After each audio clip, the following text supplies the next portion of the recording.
Hello and welcome to Penny for a Tale. It is Wednesday night, so we are halfway through the week, where eventually we will get to that beautiful Monday, where of course we start again, and it's going to be amazing stuff.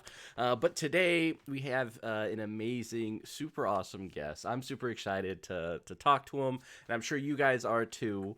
This is Christoffer Sevaldsen. Did I get it right? Mosley.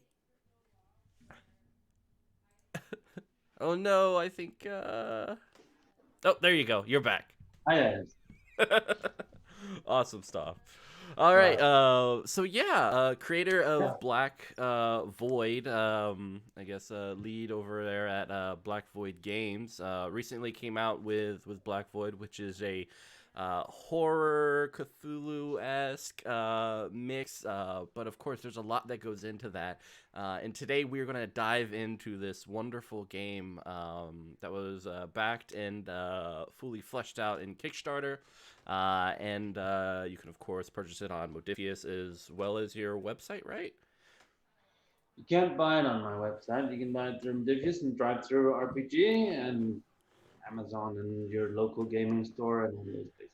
There we go. And all these links will be in the bottom. So if you watch, especially for the one shot, and you're like, yes, I need this because you do need this, please, please, please, please go grab it. I have my copy right behind me. So amazing stuff. And thank you, Resident Moon, for the sub.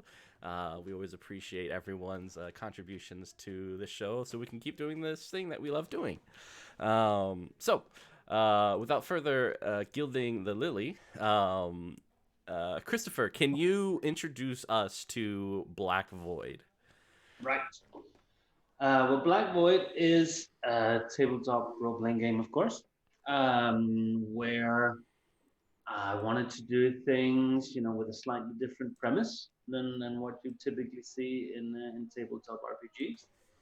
I wanted to move away from the sort of traditional medieval or middle age take on things. Um, and what I actually, the premise sort of became that I wanted to do sci-fi, but without the futuristic stuff.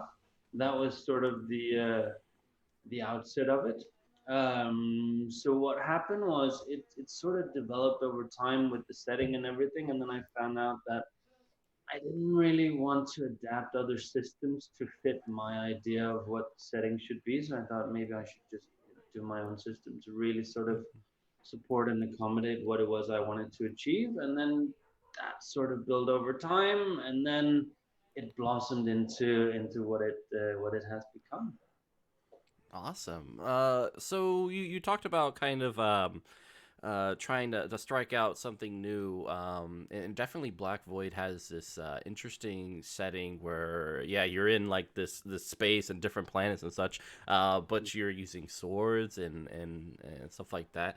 Did you have any inspiration, or was it just kind of a thought that you had one day?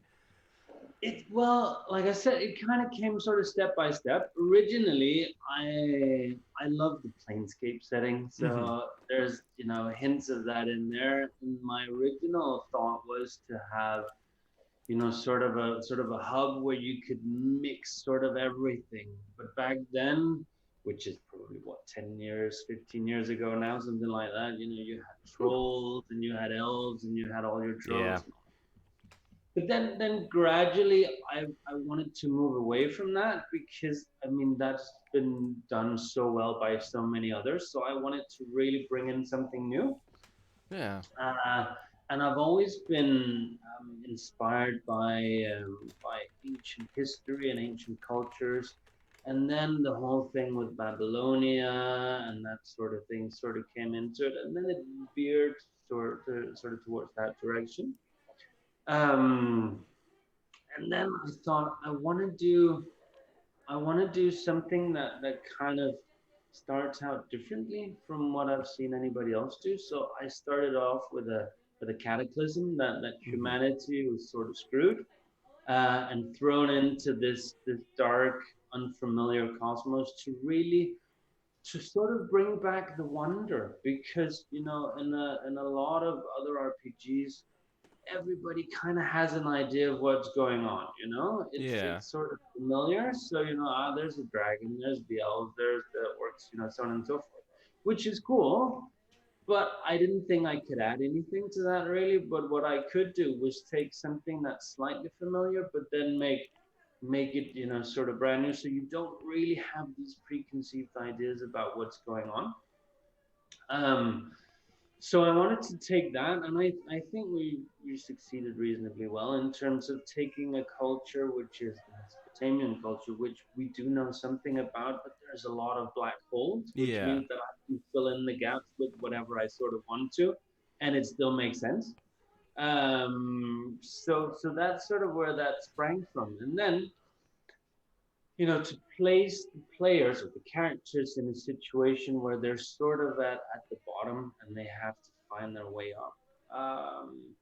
And not only from, an existential perspective, but Mm-hmm. also in terms of, philosophical, what is it to be human? Because humanity has been thrown into this cosmos where there is no human civilization. Everything is sort of starting from scratch. So what does it mean to be human in a setting where the prevalent conditions and so on aren't really based around human ethos or Yeah. human you know so which is why I have these three themes, which is in the unknown, beyond the horizon, and what is humanity.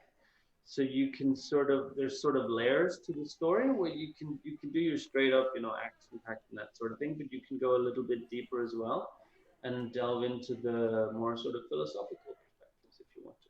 Oh, that is awesome. So, a question I have been asking recently with a lot of different game designers is, Mhm. what do you do in your game? The player comes up and they kind of have a few brief moments to learn what they can do and what is kind of the game encouraging you to do. So for Black Void, what can we do? Right. Well, there's a lot of different avenues that you can take. I mean, one of the prime ones is basically to figure out who or what you are, and Mm-hmm. at the same time figure out who and what humanity is. And there are sort of various ways you can do that. One is to sort of focus on the established enclaves, which is like small colonies of Yeah. humanity that are trying to sort of build themselves from scratch, and to make sense of everything in this setting called Lin, which is sort of the main stage of the setting. Uh, so that's one approach. Another approach is to just go out and explore the cosmos, adventuring, exploration, journeying around the place to see what's there.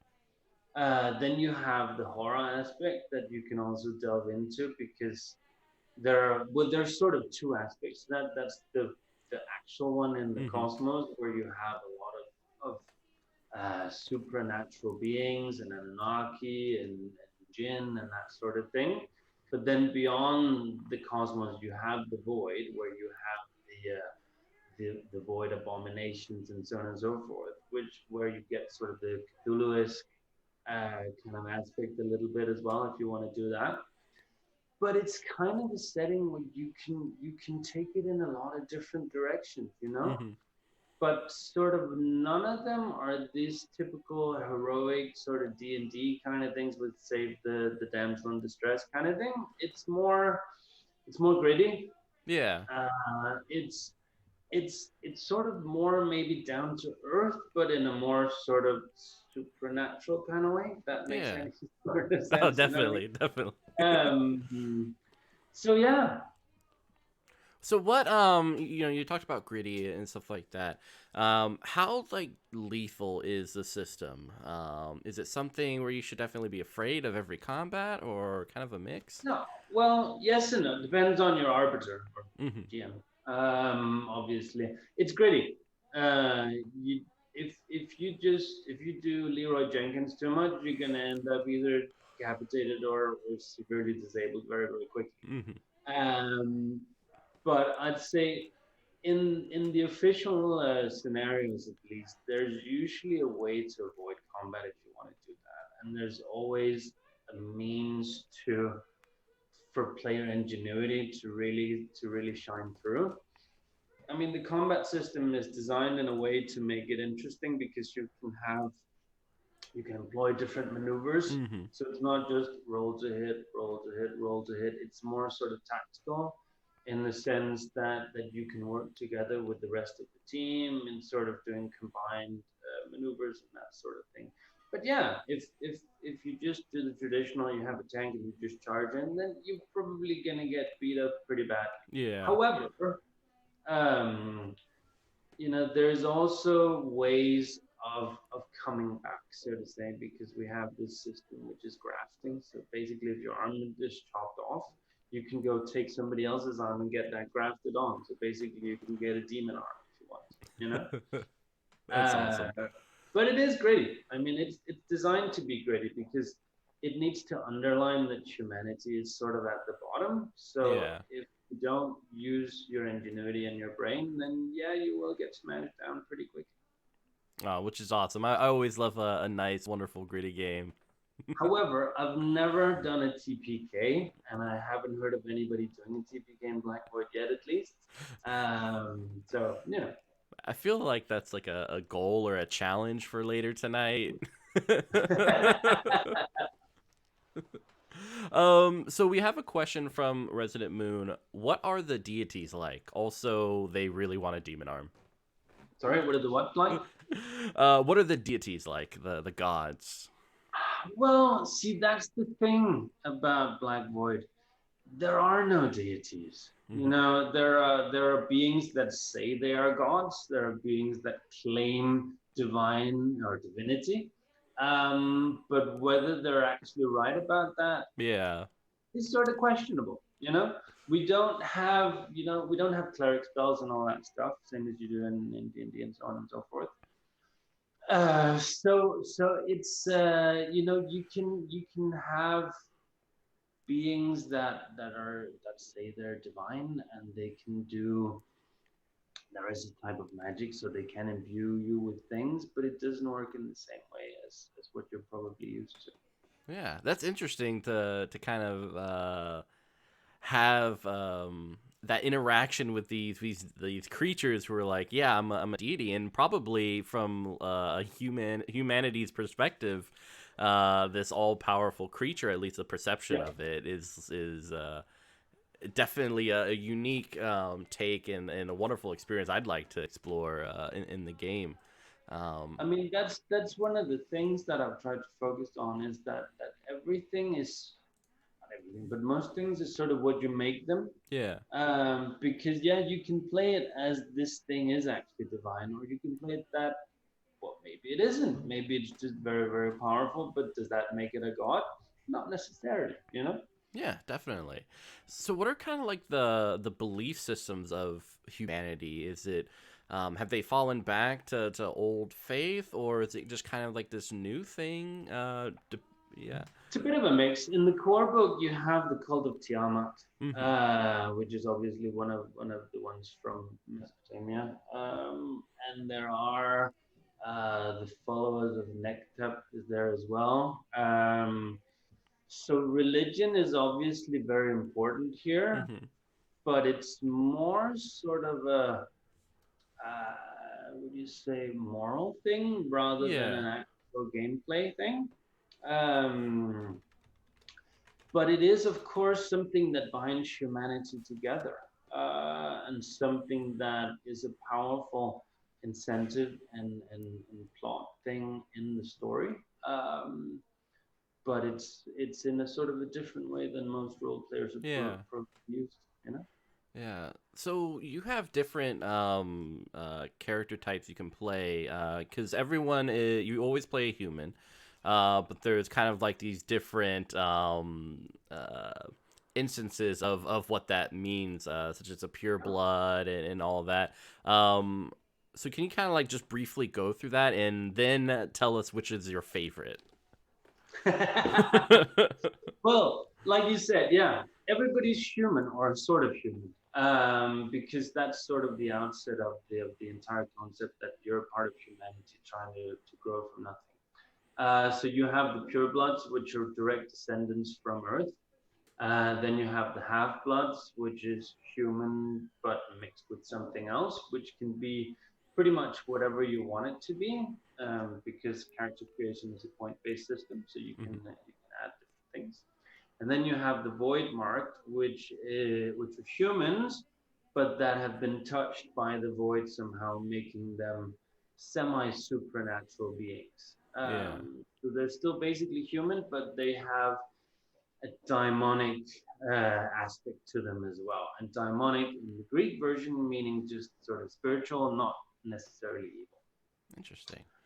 I think my favorite is it sort of depends. You can't really say. I mean, I I thought a lot more people were gonna play purebloods, but they kind of veer towards the half bloods and the void marked, probably because there's a plethora of things that you can do with those. You know, you can gain attributes like horns and fangs Yeah. and things which the purebloods can't do.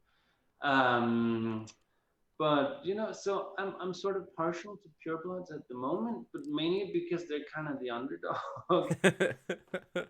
Um, but the system is designed so you can make your character sort of whatever you want it to be. Because Hmm. I wanted to have that sort of believability to it that there is no, boxes are easy, Yeah. but I don't like boxes. Um, so you can build your sort of trope tank or healer or whatever you want to if you want to do that, but you can also do a mix, or you can do choose how you want to do it. Awesome. So we got another question from Resident Moon. Right. What are the big values of society? Like, is wealth a good thing? Is it helping your fellow man, or is it kind of doing whatever you need to survive? Right. So in Lin the Eternal, which is the main setting, the tenet that dominates is might makes right. Um, and that's sort of what's controlling that society, which is sort of build a caste system, Mm-hmm. um, that humanity has to fit into. But within that, you have three primary human enclaves that each has sort of a separate moral codex that they run by. You have the Feridani enclave, which is sort of your autocratic sort of system, which is probably the most well organized, but Mm-hmm. you do see tendency toward despotism and that sort of thing. Then you have something called the assembly, which is your sort of more democratic values where everybody's sort of welcome, and all Yeah. voices should be heard and that sort of thing. And then you have beggar's court, which is more sort of your not villainous, but more like the scum and the dregs of the earth kind of thing, where it's more survival of the fittest kind of thing. So Yeah. it depends on what you kind of want to go with it. And what I find interesting is when you have different party members sort of aligned to different ones, Yeah. because then you have some cool interaction like, no, this is wrong. No, you should let everybody be heard, and so on and so forth. So yeah. Awesome. So we got another question from Diesel Shot. How are the human subspecies balanced from a mechanical perspective, or are they? They are. Like I said, it's a point-based character creation system. If you're pure blood human, you just have your 48 points that you can use. If you want to be a half blood, that costs a certain amount of points. If you Hmm. want to be void mark, that costs a certain amount of points. But it allows you access to certain other things. So let's say you're pure blood, then you can have your background, Hmm. you can buy your skills, and you can become a blood ritualist, which is sort of a supernatural power you can have. But that's sort of it. If you are a half blood, in addition to these things, you can also buy attributes, which is like I said, with the horns and the Hmm. fangs or the wings or whatever you want to do. If you buy the void mark aspect, then you have access to mysticism, which is sort of like psionic, Hmm. psychic magic as well. And you gain access to esoteric attributes. So you can have a demonic aspect. You can be ageless, that sort of thing. But it's balanced in the way that there is a point cost associated with it Yeah. to gain access to those areas. Excellent. Also, so Diesel Shot also says, have you ever read Kevin Crawford's Other Dust? And would you say there's any influence from that on your design? I haven't, so no, there's no influence from that. Yeah, I'm But curious I to will see what it make a is. note of it because maybe I should. Yeah. And then their final question is there a degree of Shadowrun in the DNA of the system, there being character gen? Um, I like Shadowrun, but I don't think there's any specific sort of linkage to it. No.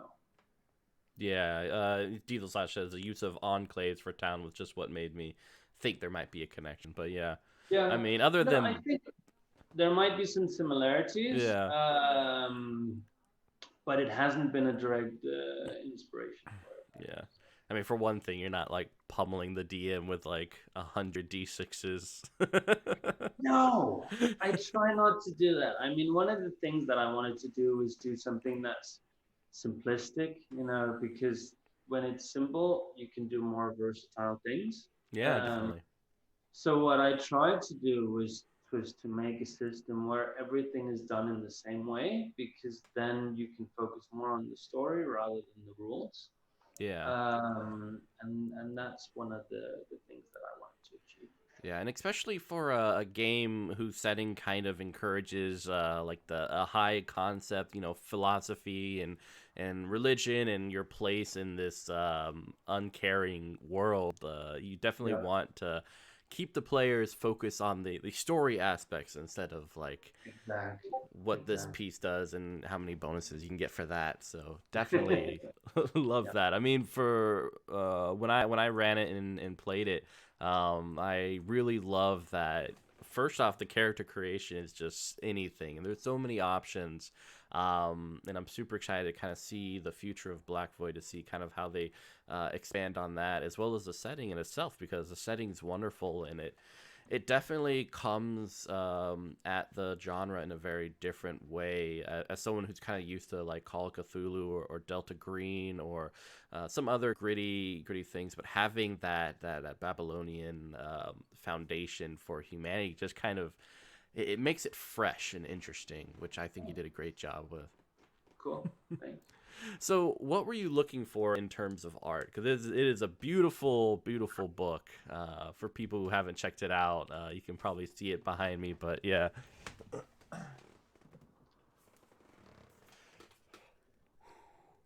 There it is.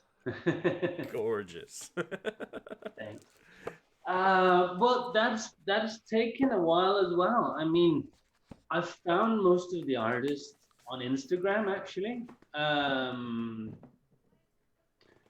a few on DeviantArt. Hmm. It's mostly been, when to get sort of a distinctive style and to sort of get new talent on there. Um, so it's been mostly I knew it when I saw it kind Yeah, of thing. I like to browse through Instagram and DeviantArt just to be inspired as well, to see the amazing stuff that people are doing. And if I saw a piece that's like, yes, that style fits what I see in my mind's eye, then I reach out to the artist and say, hey, do you do commissions? And if yes, you want to do something. And that's the way it's been with most of the artists. One of them, the guy in Denmark, Aski, hmm, is I know him from way back. Friend with his brother, and then I found out that he was an artist and he's doing some amazing stuff. That's how he got on board. But pretty much all the other ones, I just saw stuff they did on Instagram and then just reached out and say, "Hey, I'm working on this. Do you want to be yeah, part of it?" And most said yes. There is one guy I shan't mention names that I really wanted on board, but he said no, so that's a bit of a shame. But Aw, that's how it is. But now the cool thing is that I have some there's actually artists reaching out to me saying, "Hey, I want to be part of your thing," which is amazing. yeah, that Having is reached good to that hear. level is just There's one right now. Again, I shall not mention names because we're sort of in negotiations Yeah. at the moment. But I'm really excited Oh to see what he can bring to the thing. Yeah. man. But So it's it's very different styles, but there's sort of a commonality to it. But I think each style sort of brings a different aspect to hmm what Black Void is for me, and each has their sort of um, their niche that they do. Sometimes I try to mix it up. yeah. Uh, you have Luca, for instance, who does a lot of the character concepts, and you have Kate, who does a lot of the creatures. But sometimes I mix it up and say, hey, can you do a creature? Hey, can you do a character? Just to sort of get different perspectives. And I'd say in some cases, I knew that I needed something, but I wasn't sure what it was. So I just gave sort of an open brief, which is like, can you design a monster for me? And then Yeah. they come up with some amazing things that I would have thought of. Oh, that sounds awesome. And I really love that. I mean, I've been so lucky to get to work with these people that have really contributed a lot, not just in the art thing, but the whole inspiration as well. Yeah, definitely. So we got Zeal Zaddy asking, how did you handle team roles, such as editing, writing, art direction, etc.? Right. Um, I do most of it myself. uh, Yeah, because there isn't that much money. No, one of my good friends from Dubai is an editor, and he was kind enough to edit the entire thing. Oh wow. He's working on Chivalry and Sorcery as well. That just Yeah, came out on definitely. Kickstarter, fifth edition. So he was kind enough to help. Art direction, I have a good friend named Deborah who has an insanely keen eye and is very critical, but that has contributed a lot to the quality of it as well. But the overall in everything is me, and me. hmm So I did the layout, I did most of the writing, I edited a couple of times before handing it over to Andy. Um, So you did the uh, layout? yeah, Wow. Yeah. For people who haven't seen the book, it's kind of like this almost parchment paper with beautiful designs on each page. So from someone who really appreciates kind of layout design and stuff like that, it's very well laid out. Um, and well, I couldn't afford to get anybody else to do it, so then you got to do it yourself. yeah. Uh, no, but I mean, I've had a lot of cool people contributing, hmm just because they really like the project and they wanted to support me. And in the forward and in the credits, you can see the names of all these people that have been kind enough to donate their time and help with this. So yeah, a lot of good people have contributed. Definitely. So kind of going back to the art thing, because I was very Yeah. curious when you were looking through Instagram and DeviantArt, what were kind of like your word searches? What was the first thing you kind of typed in to lead you to where you start looking at stuff that you enjoy? That's a good question, actually. I think sci-fi was one actually, hmm because what I like to do is find things that are sci-fi and then sort of take out the futuristic aspect and then replace it with ancient culture kind of thing. Yeah. Um, which seems to work quite nicely. Occult is definitely a thing. Cthulhu is obviously in there. hmm Ancient cultures as well is a search term. But I think because of the algorithm of Instagram, it quite quickly found out what I like, and Yeah. then it seems to work quite nicely in what it suggests to me. hmm Um, and then I like the ones that gave me something, and then actually the algorithm came up with some pretty good suggestions for other people Awesome. to find as well. Yeah. So yeah. So everyone watching, we got about 5 to 10 minutes left before we're gonna take a break and then hop into one shot that Christopher is being so kind to run for our team here. So feel free. These are kind of like the last moments for questions if you want to send them in, and I'll make sure it is parted. Um, but one of my questions I had, Christopher, is what was the most difficult um, things you had to deal with throughout this, I guess, a 10-year process? Yeah. Uh, I think, well, getting it done, you know? Yeah, yeah.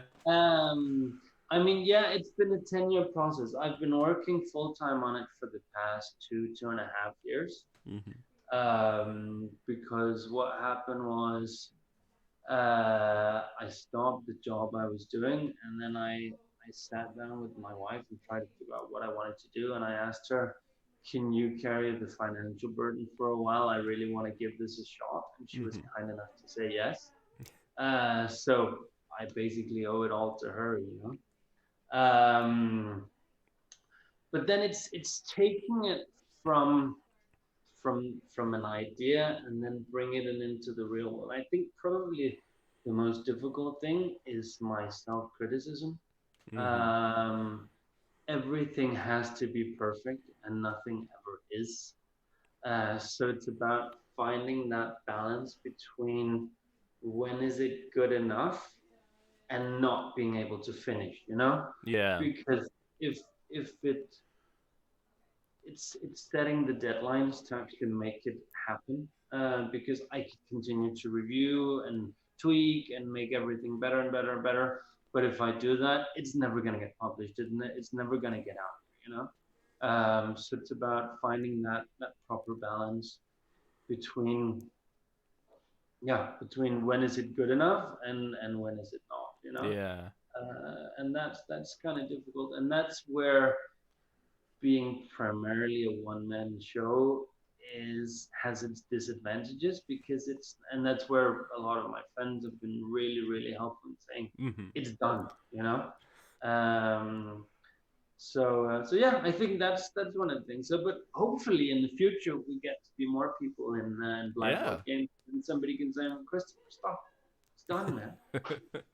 So when was like the moment that you were like, yes, this is now ready for Kickstarter. We are good to go. I don't know if I ever reached that point.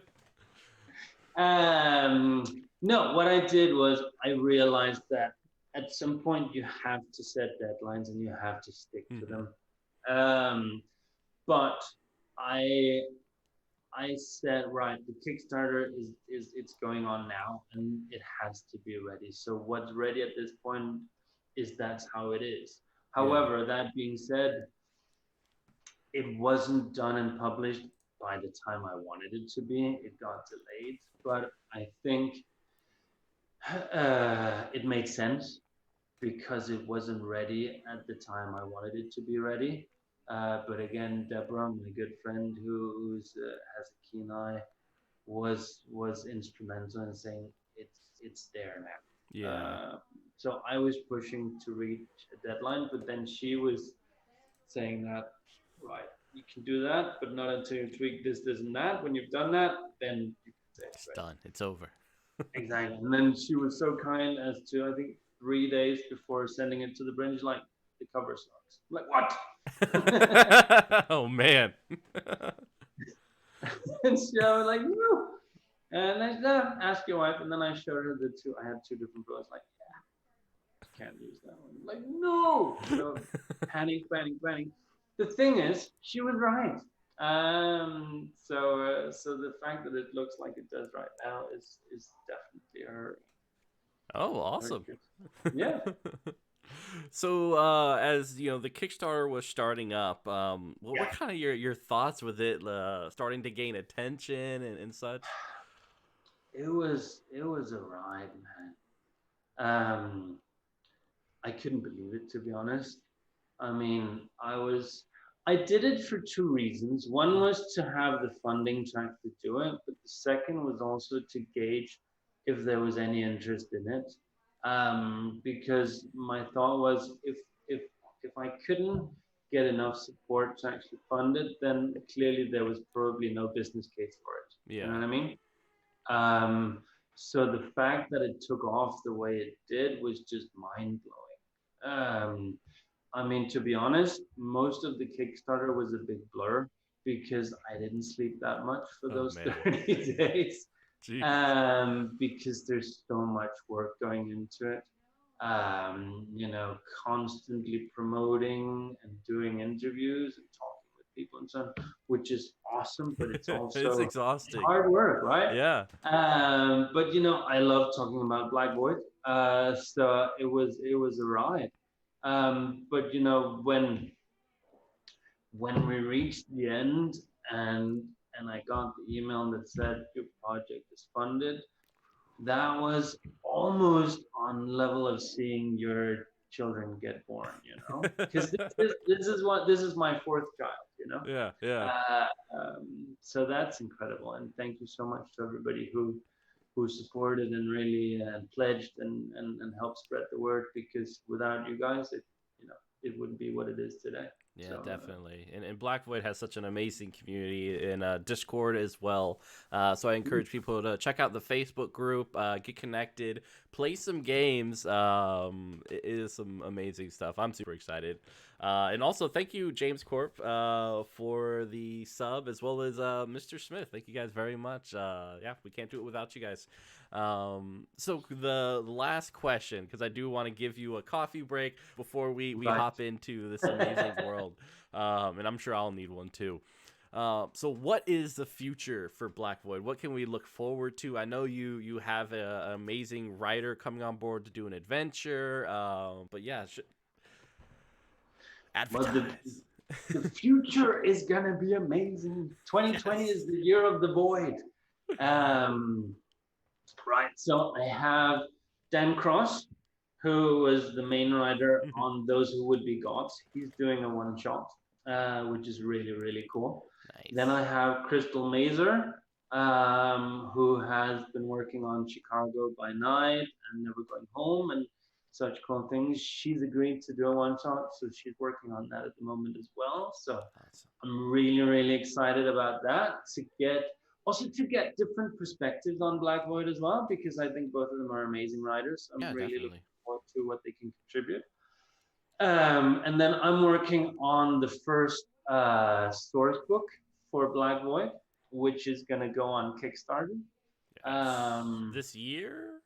yes, I'm hoping. Well, okay, so I'm being ambitious. I'm hoping to have two Kickstarter projects this year, to be honest. Ooh. So this one is gonna be on Kickstarter probably in March. Um, I am I'm quite a ways with it at the moment. It's going to be part source book, part grand campaign. So it's going to focus on two districts in Lynn. It's going to be it's going to have new weaponry, new items, new attributes, probably new skills and specializations. You know, a lot of player option things, Yeah. as well as part one in a grand campaign that's going to continue in the coming books Nice. as well. So I'm really excited about that. I'm playtesting it at the moment, so that's really cool. I'm getting some great feedback on that as well. So, and there's this huge plot which is going to develop and Yeah. build and so forth. So Ooh. that's what I always wanted to have. You know, something that can continue and reveal sort of layer by layer the stuff going on for humanity. So Yeah, definitely. that's gonna be really really cool. So lots of cool things. I'm hoping to be able to do some conventions this year. Again, as we talked about earlier, being based in Singapore kind of puts some limitations on that, but Yeah. I'm hoping to do some stuff. Um, and yeah, we're working on a web shop as well for some merch. Just Yeah, we want that t-shirt. yep. So that's gonna be launched hopefully within the next month or so. Nice. So people can get some stuff. There's another thing Oh, here. wait, what? Yep. So Oh, I'm some of the grabbing that. samples are in house, and it's looking really, really cool. So I'm looking forward to bringing that to you guys soon as well. So the future is really exciting for Blackwood. There's no doubt about that. We're going full throttle. So yeah, Awesome stuff. All right, you guys heard it. A lot of amazing things coming up on the Black Void horizon, out in space. So definitely get super excited. And thank you, Christopher, again for hanging out with us and fielding questions and everything. And we're super excited to be a part and continue to support and check out more of the stuff. The Kickstarter. So excited for it. yeah. Thanks, man. All right, everyone. We will be taking a break, and then we'll be back on in about 13 minutes, give or take, after we've had a considerable time getting a coffee and stuff like that, to do a one shot that Christopher is running for us. So stick around, grab some ice cream, coffee, whatever it is that pleases you, and we will see you in a few moments. All right, goodbye, everyone.